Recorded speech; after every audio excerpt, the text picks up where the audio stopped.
Stimulus, vaccine distribution, additional government spending, all impacting a real economic recovery. We are expecting growth in the economy in 2021 of up to 9% now. Estimates have been moving up. What are you looking in terms of the macro story? Well, in terms of the macro story, Maria, we see kind of a convergence of so many forces. The consumer is so very different from the last crisis in '09. Their savings rates are elevated. The wages during the crisis actually went up because of all of the stimulus. And so when we look at a strong consumer with less debt, 401ks up, house prices up, therefore net worth higher, they're in better position coming out of this recession than almost any other.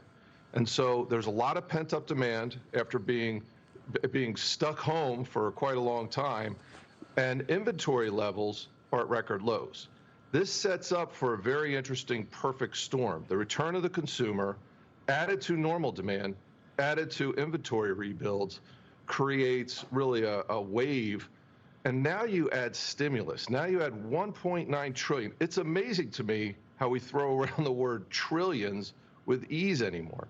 We're adding this to trillions before, and the Fed adding trillions to their balance sheet. This sets up for a pretty significant move. Our concern, of course, is inflation is here. Yep. And in fact, when you look at all of the stimulus thrown at this economy, Leo, it's 25% of the GDP. You're talking about more than $5 trillion thrown at this economy in a year. But look, Lindsay, the president signed the $1.9 trillion bill, signed it into law yesterday. We are waiting the PPI inflation report this morning at 8:30 a.m. Eastern. What does this better economy say about inflation from your standpoint, Lindsay?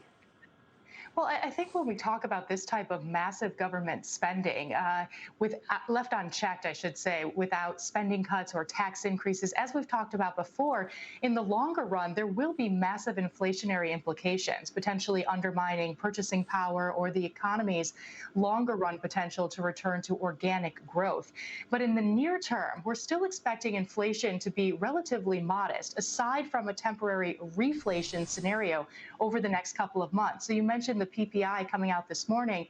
We are looking for producer prices to push higher, nearer that 3% level over the coming months, a reflection of both a rise in energy prices and that reflation scenario as lower price pressures from last year, remember the economy going into recession, fall out of the annual calculation. So it's a little bit of a confusing inflation scenario, but modest inflation near term, longer term, more significant inflationary implications from government spending. It's really important to make that distinction, short-term versus long-term. Lindsay, thanks so much for making it. Mike Murphy, Lindsay Pieggs, and Leo Kelly, great to see all of you this morning. Thank you so much. We'll talk soon. Much more ahead this morning. Coming up, former Commerce